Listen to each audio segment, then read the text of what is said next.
श्री कृष्ण जय राधे राधे। मैं आपको आज भगवान राम को जब वनवास दिया था तो जैसे ही भगवान वन को निकले हैं और राम लखन संग जानकी गए अवध तब त्याग और सुनी अयोध्या हो गई बोलन लागे काग। और प्रथम बास श्रृंगवेरपुर किया जाए विश्राम पुरवासी सोवत तजे रथ ले उड़ गए राम।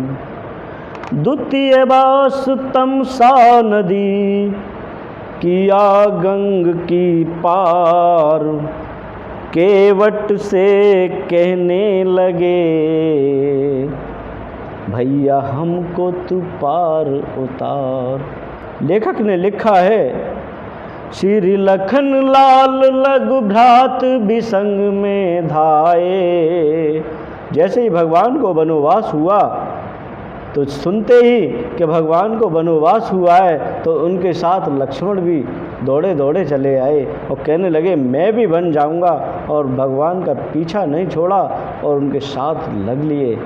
श्री लखन लाल लघु भ्रात विसंग में धाये श्री सिया राम तज अवध धाम गंगा के घाट तब आए। और गंगा जी की खड़े पार पर राम लखन दो भाई तपसी रूप राम लक्ष्मण और संग में सीता माई।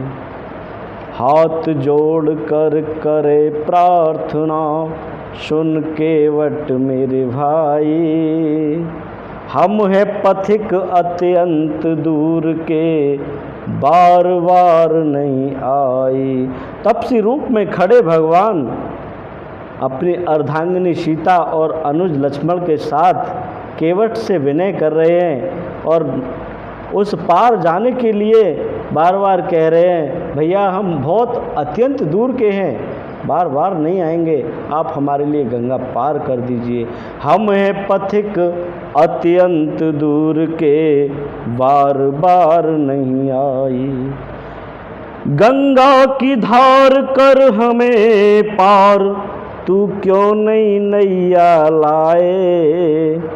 श्री सिया राम तज अवध धाम गंगा के घाट तब आए। श्री सिया राम तज अवध धाम गंगा के घाट तब आए।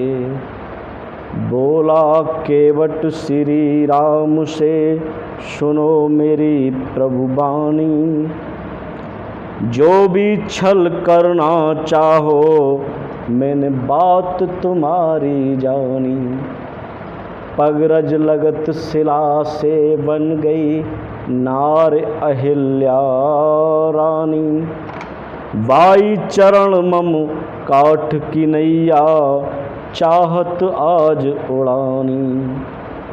केवट ने कहा है नहीं और काम नहीं घर में दाम, नहीं और काम नहीं घर में दाम हम याई से रोटी खाए।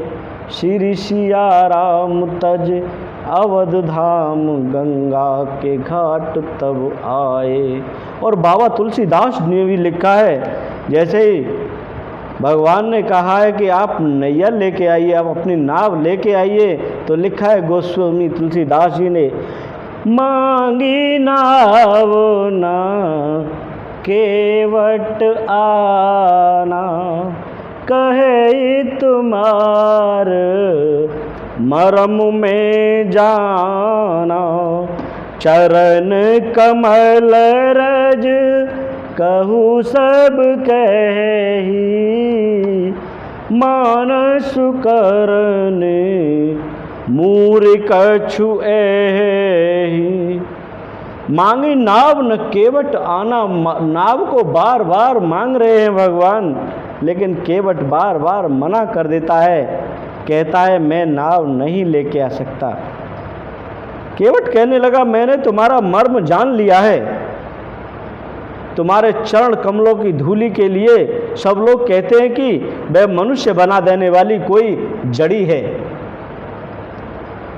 और कहने लगा केवट, छुअत शिला भई नारी सुहाई, पाहन तेना काठ कठिनाई।